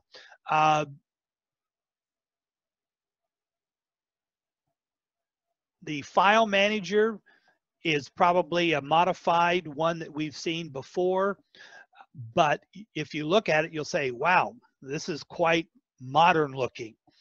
And for some people, they want modern looking. They're tired of all the olds, you know, Windows XP looking file managers. So you can see that there's all your things on the side. This is one which is my computer, and it's, you know, we call computer. The system disk goes into really the deep part of your operating system. But you can go into your home, and there's very nice looking, and it doesn't make it work any better. It's just that for some people, they like nicer, newer ones. And as another example, here's their store. And an App Store is going to do the same thing that they all do, but just for some people, they like a refreshing new look. It's even got a little wave that's going. And so their design is, here are all the categories of software on the left side, and then you get to see something more like a Google or an Apple App Store type screen. What's nice here is you can click on My Apps and you can see what all apps are installed on yours. You can go to Updates, find out what updates. I have already done that, so there's nothing there. And again, if I go to my internet, here are all the different internet programs that related that I could start. Somebody might notice and say, well, gee, that's not traditional English there. Deepin is a program that is created in China. Therefore, there are some people who don't like it. They're concerned about security problems. So if that's the case, you know, Ubuntu Deepin, it's called Ubuntu DDE, Deepin Desktop Environment, would be the same desktop environment, but placed on the Ubuntu.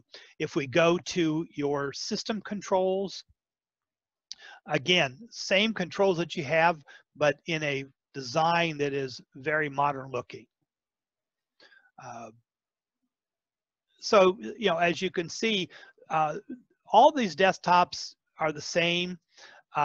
I go crazy between, do I like the KDE one, but then there's so much to it. I don't want to have to take time to learn so much to it. I stick with the XFC because it is very, very easy. It's lightweight. It's good looking, lots of customization. Some people like the way the flow, they like the workflow of GNOME. And some people say the Cinnamon. And the big key thing is it's free. So you can go out and try as many as you want and move around, and it doesn't cost you anything. You know, when you go out and buy a car, you better like that car because you're probably going to keep it for a few years while you pay it off. But with Linux, I don't like it.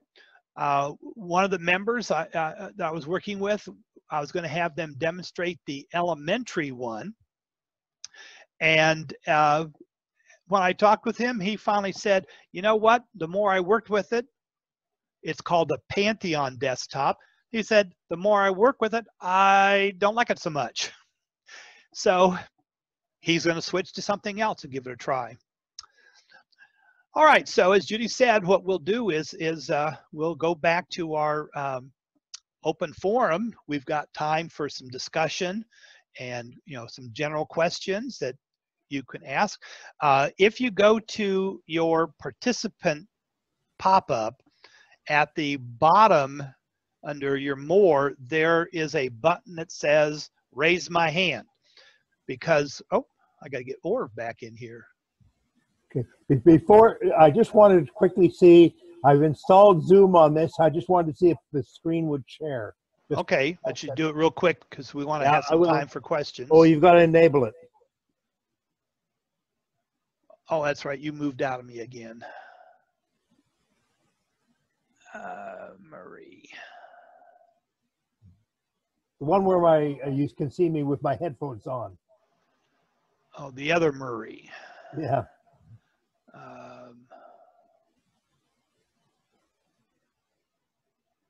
See if this is the right one. See if you can now. It just says host is okay, so it should be now. It says host is disabled. That shares screen sharing. Host.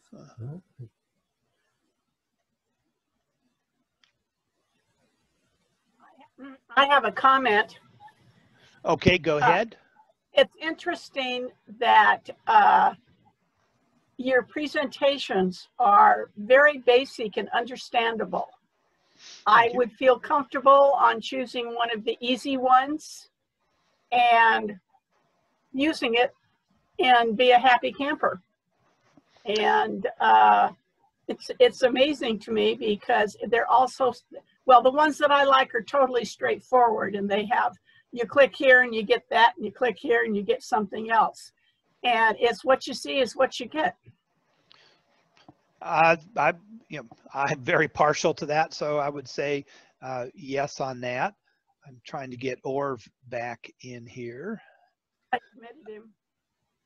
I got to make here. him. Oh, okay. You ought to got your mute back, but I got to make you a co-host in case you want to share something. You have a question and you go into participants. I will see a raised hand by your name in participants, and you go, nope, not like that, Murray. Yeah, I know. I can't find the button for it.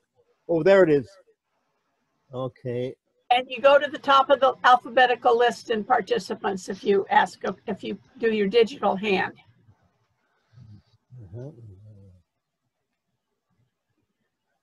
Yeah, one of the things, as we mentioned before, is that there's a way that you can install Linux on a thumb drive, and then when your computer is shut off, plug it in, tell your computer to mute the thumb drive, and you can try out all of these without doing anything to your computer. The other thing is you could use the VirtualBox like I was using to demonstrate my two, and thanks to John Mazur last time, there's that website called Distro Test, in which you can do online and try out different Linuxes and see what you like. When you have one that you like, the one thing that's so great about Linux, the one that you plug in with your thumb drive that runs off the thumb drive can access all the files of your window files on your computer, and you can pull them up and work with them and then put them right back in your Windows directory. That's neat. You know, I've done that when I was dual booting back and forth. Questions for Sharan about distros, questions about desktop environments for Orv? Well, I have a question. I have my hand raised now, I think. Yeah, Murray Yes, has a question. Plain Okay. Murray. Okay, well, it's not really a question. It's a comment about another distro, and basically, it's one that I kind of came across by accident, and actually am using it almost by accident. Some time ago, very often if I find a new distro, I will demonstrate it to our Linux group at our computer club. And one of the ones that I found was Linux Lite. and it is Ubuntu based, and it is XFCE desktop based. But what happened then, I demonstrated it. It looked kind of interesting and neat, but I really messed up my my home directory on, or my base directory on my KDE environment desktop, which I've been using mostly for years. And I decided, okay, I'm just going to try installing this Linux Lite. And I found that I really, really like it. It's very simple and very fast and responsive. I had trouble with KDE when I think it was when it was being demonstrated. You saw that taskbar along the bottom, and I found that what would happen, you know, it would work fine, but after a few days, it wouldn't work quite right, and I'd have to reboot to get it working right. Well, I mostly lived without it, but the unit, or this Linux Lite, is really, really a nice light distribution, and of course it works really well on small old computers as well, but not really old, because it I think they do, I don't know if they have a 32-bit version, but the 64 version, I know it works very well on my little notebook, which is really tiny. It's about the size of about a 7-inch screen. And so Linux Lite, and when I do, if I get to do the presentation next time, if I figure out how to screen share, we'll do it, but we'll check it. Yeah, well, I mean, and I'll just show you a couple of screenshots of it, because I will be demonstrating on this computer, which has, it's actually Xubuntu that it's running. Okay, that's my comment. But yeah. I was also like, that was the best presentation on distros that I've seen, by the way. Thank you. I'll have pass any questions? We love questions. Harmon, unmute yourself. I'm running on Windows 10 at the moment. However, I got 2 computers that run on MX Linux 19.2, and it's an absolute joy. Good. That's what I'm running. Yeah, I really like the new MX and what they've done, but I also like Ubuntu KDE. Maybe I also like, you know, it's like cars. There's a lot of different cars I'd like. Some I can't afford, some I can't fit in. So you have to pick what works best for you. What was that? MX? MX. That's your desktop. No, that's my actual distro. It's MX Linux. It's, it has the XFC desktop, and then there's a second version that has the KDE desktop. Thank you. And that along, you know, Sharan said or showed that there was one for older computers called AntX, and this is from the same family. This is a little bit more powerful, but I have it running on a 12-and-a-half-year-old laptop. Now, it's slow to get started, but once it's started, it's still running. Wouldn't do that on Windows. Nope. Your laptop's like little kids. They always say, I'm 3.5. Yeah. I am not 3. So, yeah. Very good. I do want you guys, no questions? Yeah, I do want to mention that in 2 weeks, we'll be back with a big program on everything to do with software. We've talked a little bit, and in the first presentation, we talked about software management, software packages. We are going to talk about what software. We'll be focusing on cross-platform software, because that's one that you can be using on Windows and then easily transferring to Linux and use. We'll talk a lot about open software. And we'll also be talking about, well, what software, if I've been using this software, what software is there for Linux to do what it can do? And I'll tell you just about everything that you can do in Windows, you can do in Linux, with the qualification that a few programs like Microsoft Office can't run on it yet, unless you do Hoop. I won't talk about the Hoop, or Adobe. They do not choose to make Linux versions. Laura has a question if you want to unmute yourself. I do too. Okay, can you hear me? I hear you. Can you put Linux on an older iPad? Yeah, I was avoiding that question. I see. To my knowledge, and we'd have to ask Orv or Sharan, I do not believe you can, because it doesn't have the way that you can install, because the iPad installs from the cloud from Apple itself. That's how you install it on there. But I don't think you can unless somebody else knows that you can. I have a question and I can't digitally raise my hand. I know. I'll let you answer it. I feel so bad. Anyway, we can troubleshoot in Windows 10. Does Linux have a troubleshooting component if we need to find out how to fix something or whatever? Good question. Does either of my two team members want to jump on that one? Sharon's gone to pick his wife up. Her car got stuck in, I'm assuming, the snow. Yeah, they had some snow up north. My answer is there's yes. There's all the software that monitors, and the best thing about Linux, though, is that Linux is a community-driven operating system, which out there has tons of forums. And if you've got a problem, more than likely you can go to a forum, ask a human that can speak as Judy and I talk in primary kindergarten language that you can understand. And it's free. So yes, I've had troubles. I've gone on forums. They've helped me with answers. And then there are things, in your computer that can software that you just add. But Judy, I haven't had to do that very much because I haven't had that much problems.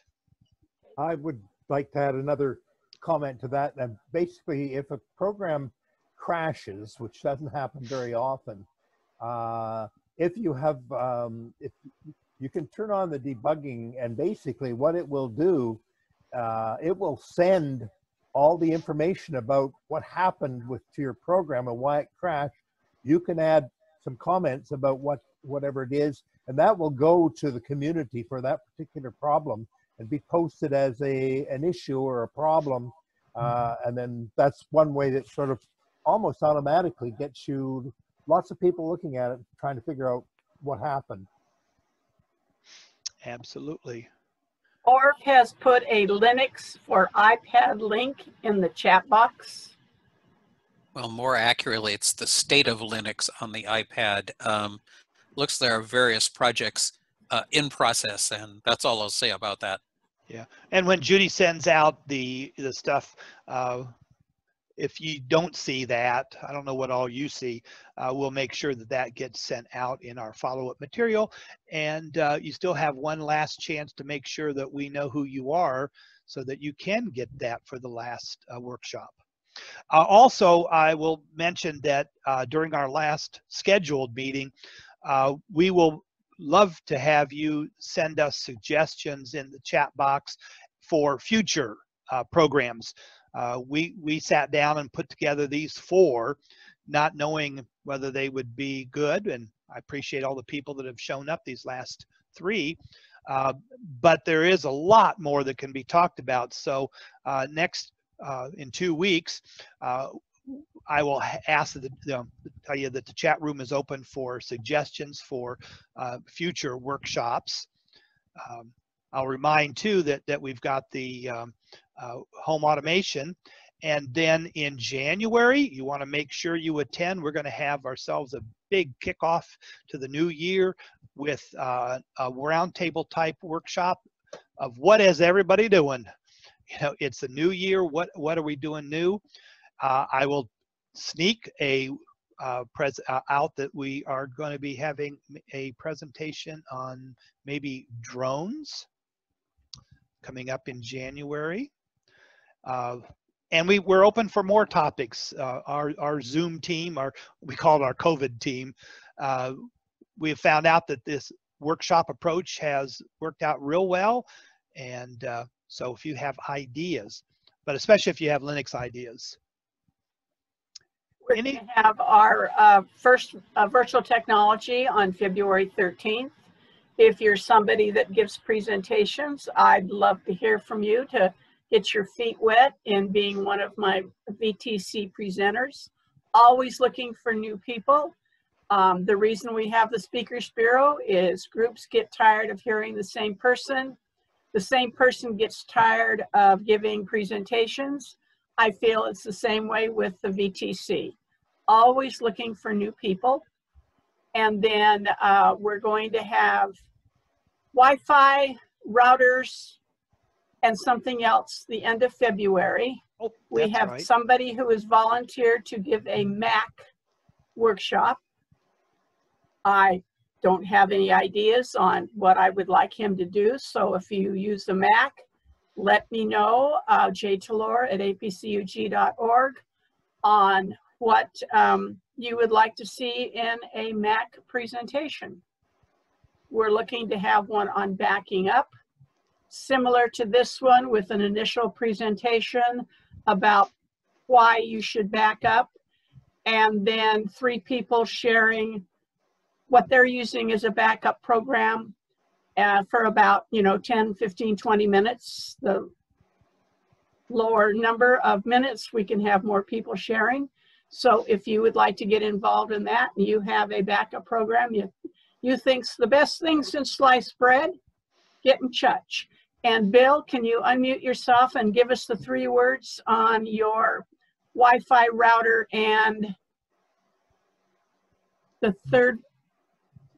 Well, it was, thanks, Judy. It was modems, routers, and Wi-Fi. Routers, and Wi-Fi. Modems, routers, and Wi-Fi. And the idea behind that is that there's new developments in both routers and modems. We're going to talk about that and hopefully have some user input as what they think are the best practices. So I think it'll be an interesting discussion. We can talk about how you're approaching your networking and those sort of things. So hopefully we'll get a lot of participation. I've recently redone my Wi-Fi with a new router and a new modem, and I'll share some of my experiences with that. That sounds good. So as you can see, there's many benefits for your group's membership. So if you're not an officer of your group, check with your officers, your president, your treasurer, and say, hey, have we renewed? Because I want to be able to come to those workshops after January 1 or February 1. So remind your officers. And I'd like to personally thank anybody from regions 3 and 6. I've seen a number of those come in the last 2 days. So good job. And we have one attendee that wanted me to find somebody to teach a class for his computer club on creating a website in WordPress, and I declined because that's not my job. And so he's looking for, is there anybody that would like to do a 2-hour workshop on how to work with WordPress? I'll attend. A workshop to get putting a website together. That's what I use with APCUG2.org, but I'm just the designer and the copy and paste out of Word and put it up there. We have a programmer who creates the new pages and stuff like that. Harmon. I think you have a volunteer, Harmon. Well, I'm not exactly volunteering, but I build websites using Bootstrap 4 and using PHP, and I'm quite knowledgeable in that area. Well, when 3 years ago, our member groups, our being APCUG, had some of the worst websites around. They were antiquated, old-fashioned. They had CRT monitors, floppy disks, et cetera, et cetera. And then along comes WordPress, and we have some spectacular WordPress websites. We have a couple that are just the basic theme without anything removed on the right-hand side. But we've got some really nifty WordPress websites out there. We have 2 Google websites, and we have either 2 or 3 Weebly websites, which is what I use because it's super simple. Yeah. Copy and paste from Word, and easy peasy to set up. Our club What is PHP? Programming language. Hey, I did my first website in HTML, but that's not how we do it anymore. HTML5. What is PHP? That's a good question. They don't really tell you. Just kind of initials, just like BJ Yes, Honeycutt. They'll Google it. So if Something you've got hypertext anybody out protocol. there who happens to be the webmaster for your group and you have put a WordPress website together, well, we'd love to have you volunteer. Okay, well, I'll ask our webmaster because I know our club uses WordPress. And you're with what group? Victoria Computer Club. Oh, of course you do. It's a cool website. I like it. I like your ocean up there, your wave. I'm giving a presentation to your group on January 7th. Oh, are you? What is it on? My living presentation about death. Oh, okay. Alive about death. Murray, did you have another question, or did I just not lower your hand? Sorry. No, I'm sorry. I just wanted to make that comment about WordPress, so I'll lower it. I did it for you. Good. Okay. Anybody else with any kind of questions for distros or desktops? You're always able to contact us at APCUG. I'm Jay Kennedy. She's Jay Tallor. And with questions or whatever. And if not, we'll get back with you in 2 weeks. Harmon has a question. Well, not exactly a question, but I use VS Code with Emmet, and Bootstrap is all built in with extensions, very easy to use. If you go to getbootstrap.com, everything is all copy and paste. It's really easy, but you have to have a good knowledge of CSS3. Cascading menus. Yep. Back in the day. Yeah. All right. So see some of you next week at the home automation. See a lot of you in 2 weeks at the Linux software. Yes, Judy? And if you do not receive eventually a link to the video, it's because I don't know your name or you didn't register and I don't have your email address. I had about 6 of those last time. Snuck in on And us. so we asked that the link not be forwarded, but apparently it gets forwarded. And if you don't register, I have absolutely no clue who you are. I might know who you are, but it's the principle of the thing with me. All right, so thank everybody for attending. If you're in an area, Bill, James, I hope it doesn't get too much to you. You're not ready for snow, so I hope it doesn't come like it did in northern Ohio, 9.5 to 12 inches. If you're in the Northeast, you got snow too. If you're in the South, you're cold. And those of us in the North said, welcome to the club.